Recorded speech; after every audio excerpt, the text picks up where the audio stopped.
Tiniyak ng Malacanang ang pagkakaloob ng hustisya sa mga nasawing miyembro ng Special Action Force ng PNP sa Mamasapano, Maguindanao. Ang kay Presidential Spokesperson Ernesto Abella, titiyakin din na hindi maapektuhan ay sinusulong na Bangsamoro Peace Process sa pagsusulong ng katarungan sa 44 na staff members na napatay sa harap ng operasyon para tugisin ang international terrorist na si Marwan. Nagsalitang Palasyo kaugnay nagdalapit na ikalawang anibersaryo ng paggunita ng madugong enkwentro sa Mamasapano. Bukas, Enero 24, magkikipagdialogo ang Pangulo sa pamilya ng SA-44 sa Palasyo ng Malacanang. Sir, sa Mamasapano po, second year anniversary, assurance ng government ay pupursue ang justice and maapektuhan ba dito ang Bangsamoro Peace Process since may mga MILF commander na kinasuhan? I'm sure the peace process continues. Justice po para sa mga... Justice continues. The pursuit of justice. Joseph, and then... Iniyak ng National Bureau of Investigation na patuloy silang nagsasagawa ng hiwalay na investigasyon sa pagkakapatay kay G.E. Ju.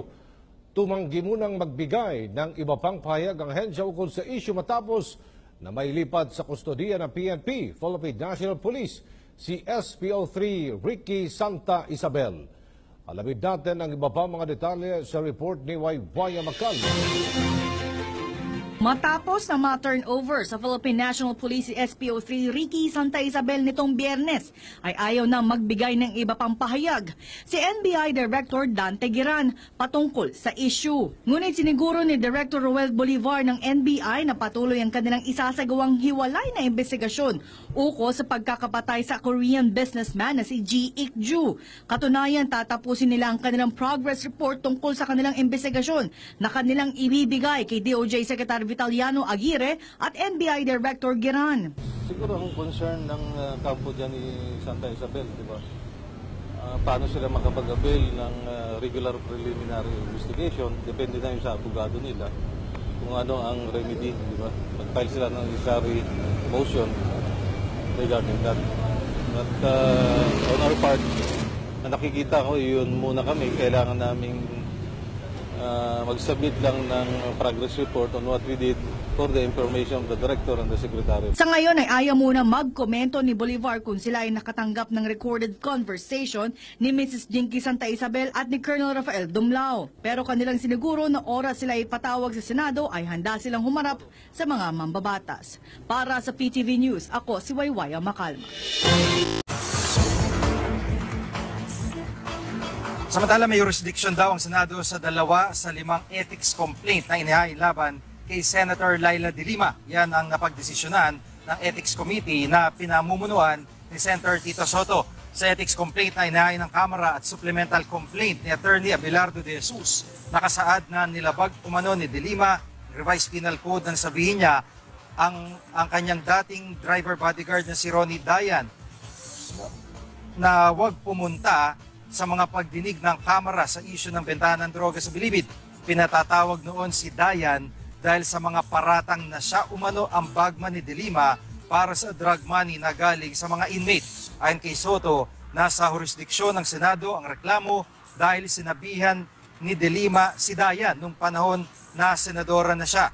Pagsasamahin ang dalawang reklamo at bukas papipirmahin ang mga miyembro ng komite sa resolusyon. Bibigyan ng 15 araw si De Lima para sagutin ang mga reklamo.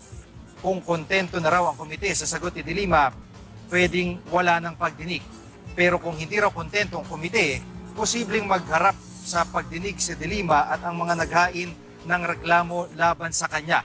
Ayon naman kay De Lima, hihintayin muna niya ang notice mula sa Ethics Committee bago magkomento tungkol sa form, substance at jurisdiction ng ethics complaint ng Kamara. Magandang gabi po, Luzon, Visayas at Mindanao. Hindi magbibitiw sa pwesto si PNP Chief Director General Ronald Bato de la Rosa. Ayon kay General Bato, yan daw ay matapos sabihin ni Pangulong Duterte na kailangan niyang ipagpatuloy ang kanyang trabaho. Pati si House Speaker Pantaleon Alvarez na nagpasimula ng panawagang Bato resign, handa na raw bigyan ng pangalawang pagkakataon ng hepe ng pulisya. May mga pagbabago naman daw na gagawin si Bato. Naniniwala rin daw siyang may sindikato sa loob ng PNP na gusto siyang sirain pati na ang kampanya kontra droga. Nakatutok si Marie Umali. Matapos manawagan ng kababayan taga Davao na si House Speaker Pantaleon Alvarez na mag-resign siya, si PNP Chief Director General Ronald Bato de la Rosa na raw mismo ang nagboluntaryo kay Pangulong Duterte ng kanyang pagbibitiw. Kaugnay sa pagpatay sa kinidnap na Koreanong negosyanteng si Ji Ik-ju sa loob ng Campo Crame, ang panawagan ni Alvarez na Bato resign. Nabigla ako because that's the list that I can expect coming from him. Kababayan ko pa, taga Davao, matutuwa ka ba? Parang resignin ka pa. Birthday mo. birthday mo, para resignin ka. Sa birthday nga ni General Bato, panauhing pandangal si Pangulong Duterte. Naroon din si Alvarez. Kung ipatanggal si Bato, si Speaker, pati ako, wala din problema dito.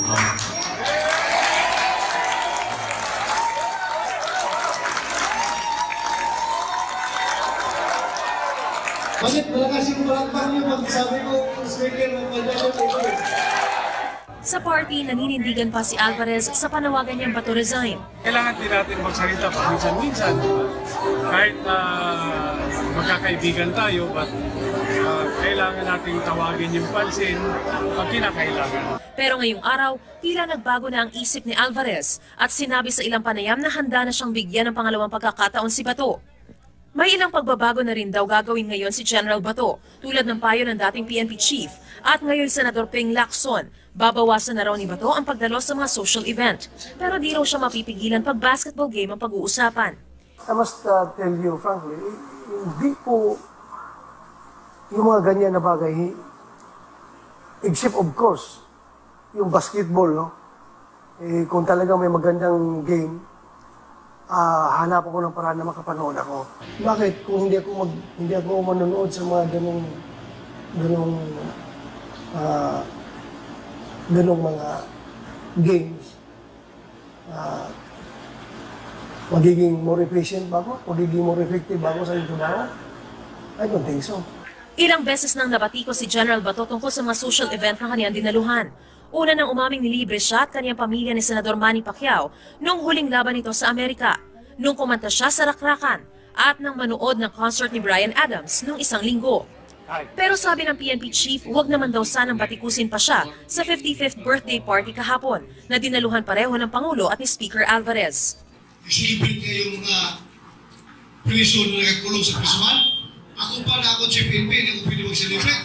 Napaka-unfair naman ninyo. Ako po yung nag-celebrate lang ng birthday ko dahil I'm already 55 years old. Saka sa buong buhay ko po, first time ako nag-birthday ng gano'n kalaki. May nakikita namang koneksyon si General Bato. Paniwala niya may sindikato sa loob ng PNP na gustong sumira sa kampanya kontra droga at sa kanya raw mismo. Nangyari siya sa loob ng Camp Crame ng mga sarili niya pang pulis. It's double whammy kung tutuusin. Sinadya ba ito? O hindi sinadya na ipapahiya yung PNP, ipapahiya ako. And ultimately, yung administrasyon ni President Duterte. Sa tingin niyo may sindikato sa loob ng PNP na pakay na sirain kayo? You cannot discount that possibility. Kanina sa pagbisita ni General Bato sa Cavite Provincial Police Office para tanggapin ang mga itinurn over na police mobile at motorsiklo para sa operasyon kontra kriminalidad, pinaalalahanan niya ang mga pulis na huwag tumulad sa mga scalawag. Yung pera hindi niyo madadala sa langit yan. Pag kayo'y namatay, tayo'y namatay, hindi natin madala yung pera. So why concentrate on enriching ourselves? Mariz Umali, Nakatutok, 24 Oras.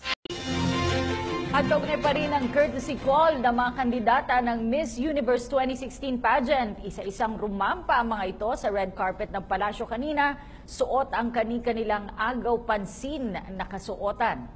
At para naman sa mga fans ng mga kandidata ng pageant, bubuksan na po ngayong araw ng Miss Universe Organization ng online voting. Ang detalye sa ulat ni Sweden Velado.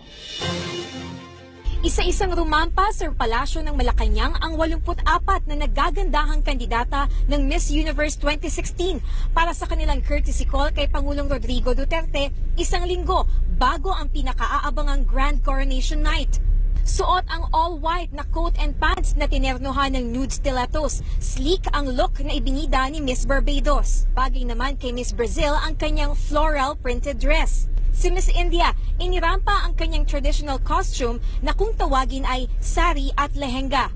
Agaw pansin din ang asul na terno na suot ni Miss Mauritius na nakatabi pa si Pangulong Duterte sa photo opportunity. Hindi rin nagpahuli ang Asian beauties na sila Miss China, Miss Indonesia, Miss Japan, Miss Singapore, Miss Thailand at Miss Vietnam. Bidang-bida rin si Miss Philippines at hindi nagpahuli sa pagandahan ng ating pambatong kandidata na si Maxine Medina na nakasuot ng dark red coat at pants. Magiliw rin siyang kinamayan ni Pangulong Duterte sa kanilang courtesy call. Samantala, simula na ngayong araw ang online voting para sa fans ng 65th Miss Universe pageant. Alas 9 ngayong gabi, oras sa Pilipinas, bubuksan ng Miss Universe Organization ang online voting. Magtatapos ito alas 8 ng umaga sa January 30 kung kailan gaganapin ang Grand Coronation. Maaaring bumoto ang sinumang edad 14 pataas. May 4 na paraan para bumoto. Isa rito ay sa pamamagitan ng official website na www.vote.universe.com. Pwede ring i-download ang official application ng Miss Universe para makaboto. Makakaboto rin gamit ang Twitter sa pamamagitan ng hashtag Miss Universe at ang official hashtag ng bawat kandidata. At isa pang paraan ay sa pamamagitan ng pag-download ng Vodi application. Ang mangunguna sa botohan ay otomatikong pasok sa top 12 finalists na iaanunsyo sa Grand Coronation Night ng 65th Miss Universe pageant. Para sa PTV News, Sweden Velado.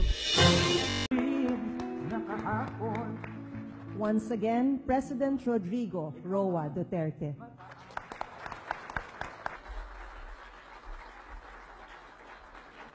So, in spite of your busy schedule to be here, from here on,